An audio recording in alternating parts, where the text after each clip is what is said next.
bersama Nadia. Di sini aku bakal jelasin satu contoh soal tentang balok Gerber. Soalnya di sini tuh ada satu balok. Nah, di ini ada keterangan di titik B itu ada hinge. Jadi, hinge itu berlaku sebagai tumpuan sendi. Jadi, kalau kita mau ngitung, karena ini ada karena ada tiga tumpuan, berarti kita harus pisah dia berdasarkan hinge-nya. Berarti yang pertama kita hitung adalah dari A ke B. Dari A ke hinge. Yang A-nya itu tumpuan sendi, yang B-nya karena dia hinge, dia jadi tumpuan sendi juga. Nah, terus kita ngitung pakai sigma momen dia sama dengan 0. Ngitung biasa kayak dari diajarin struktur 1, 4 RB dikurangi 25 kali panjangnya 4 kali titik beratnya 2 sama dengan 50. RB 50 ke arah atas. Yang kedua, ngitung sigma momen di B sama dengan 0, ketemu RA 50 ke arah atas. Kita gambar. Nah, terus, jadi dengan adanya hinge B, ini kan cuman kayak sebagai caranya doang kan. Tapi tetap di titik B itu sebenarnya tuh kan tidak ada tumpuan. Jadi harusnya di titik B itu dia 0 juga.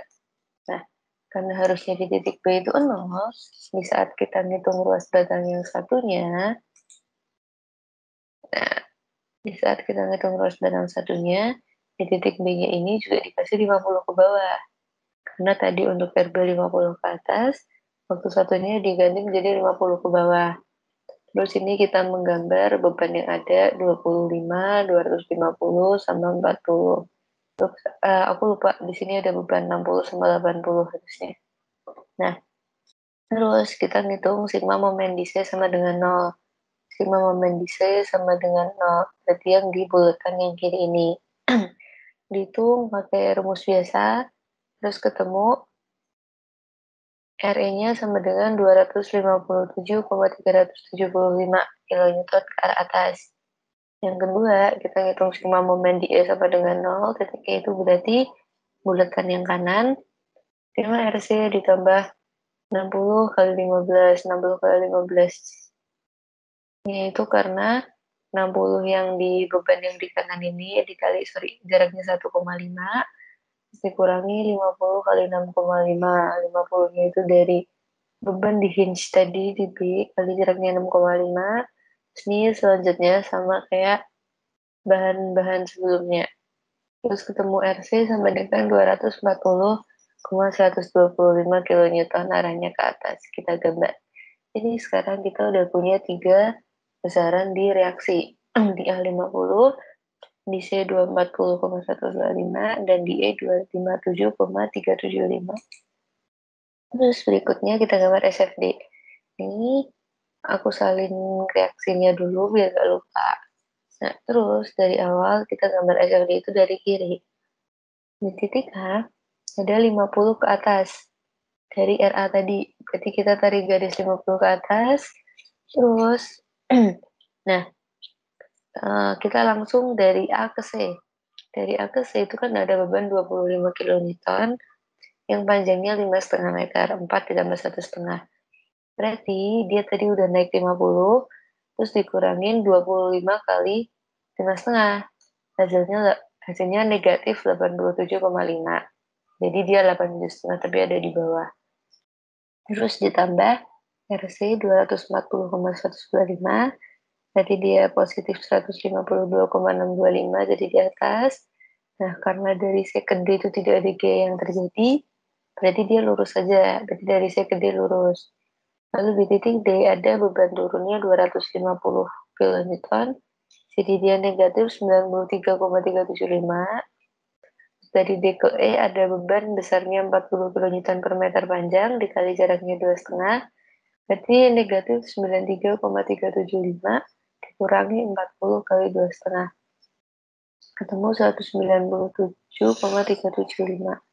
Terus naik ke atas karena ada reaksi di E yang besarnya 257,375. Naik ke atas, jadi dia sekarang berada di 60. Nah, karena E ke F gak ada gaya apa-apa, berarti dia lurus. Terus dari di titik F ada beban turun tadi Ini tadi 100-nya kan diproyeksiin jadi vertikalnya 60, ya turun 60, jadi 0. Nah, kalau SFD kita berakhirnya di 0, berarti gambaran kita benar. Terus ini kita lihat yang dari A ke C tadi, ada yang memotong di sini. Nah, terus kita cari, karena di titik potongan itu pasti nanti ada momen yang harus kita hitung.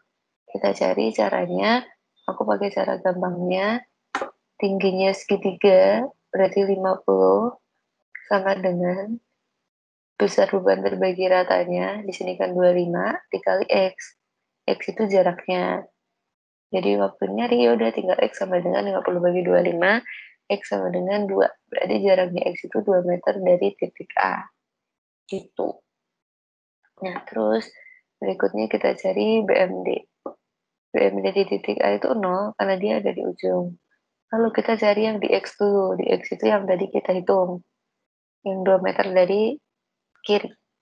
Nah, 2 meter dari kiri, aku lihatnya tinjau kiri aja.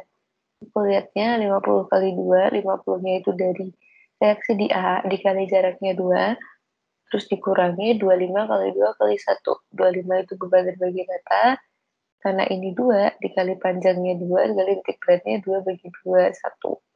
Jadi, momen di X itu 50 kN meter. Nah, terus habis itu kita hitung momen di C.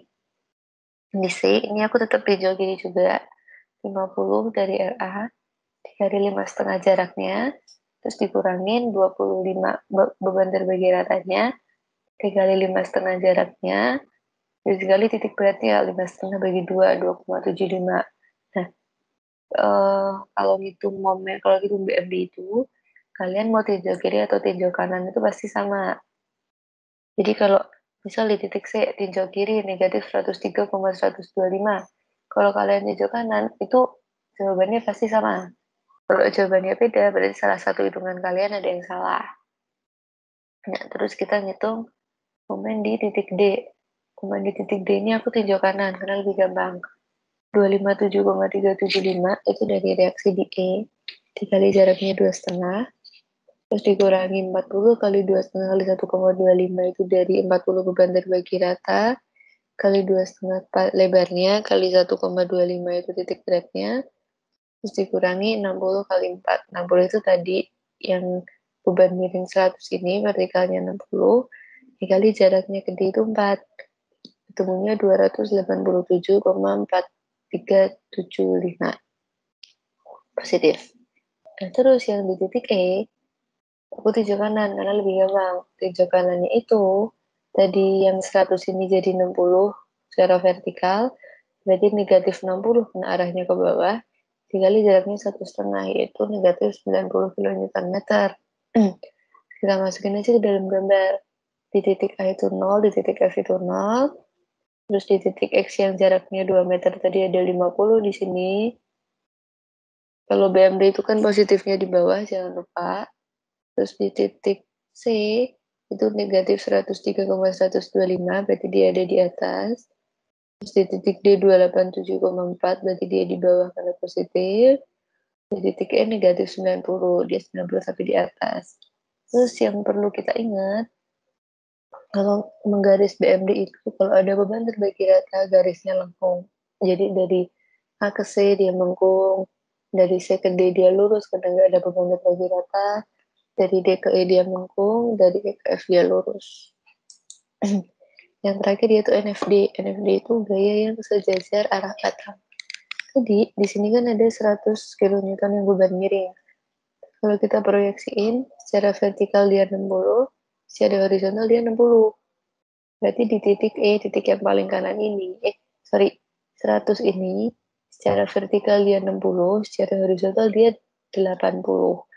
Berarti di titik E, itu ada gaya 80 kN ke arah kiri. Nah, tumpuan yang punya reaksi arah subuh X itu cuma tumpuan sendi. Berarti dari titik E ada 80 kN ke arah kiri, baru nanti dibikin netral, dibikin 0, dibalas sama yang di titik A. Karena sendinya ada di titik A. Berarti waktu kita gambar NFD juga, NFD-nya itu gambarnya dari titik A sampai titik E. Digambar lurus, besarnya 80 sesuai dengan proyeksi ini tadi, dan dia nilainya negatif karena dia tekan.